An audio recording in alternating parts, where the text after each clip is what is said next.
Dans l'Ohio, une courte victoire qui ne rassure pas les républicains. Le sénateur Troy Balderson accueille le président Trump à l'aéroport de Columbus, le 4 août 2018.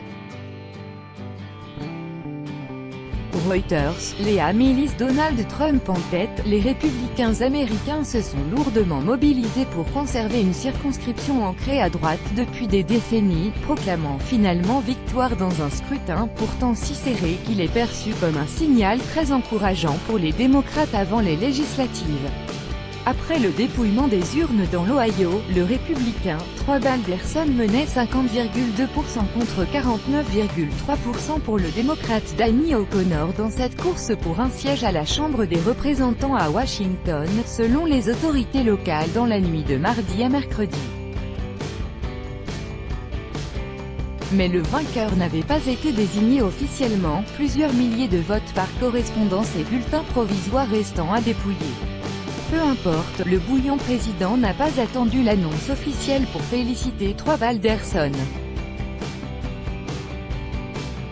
Tout en s'attribuant sa nette remontée après des sondages inquiétants. Donald Trump avait fait le déplacement samedi pour appuyer son candidat et multipliait depuis les tweets de soutien. Son vice-président Mike Pence, deux de ses fils, Eric et Donald Jr., s'étaient fendus de leur propre message mardi. Après mon discours samedi soir, il y a eu un gros retournement positif. Maintenant Troy remporte une grande victoire à une époque difficile de l'année pour les élections, s'est-il réjoui sur Twitter. When he decided to go to Ohio for Troy Balderson, I was down in early voting 64-36.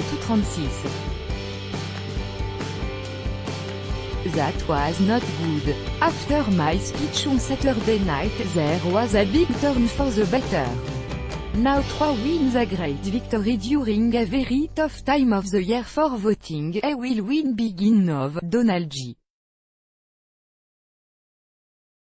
Trump, @real Donald Trump, 8 août 2018. Les élections cruciales de mi-mandat. Mais cette courte victoire républicaine lors du dernier duel avant les législatives cruciales de novembre ne suffit pas à effacer l'embarras d'avoir été mis en difficulté dans un bastion si fidèle.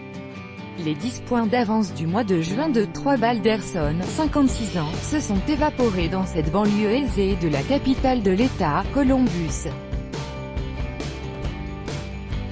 Pour le statisticien spécialiste des élections américaines, Nat Silver, une victoire au cordeau n'est pas une bonne nouvelle pour les républicains ce soir.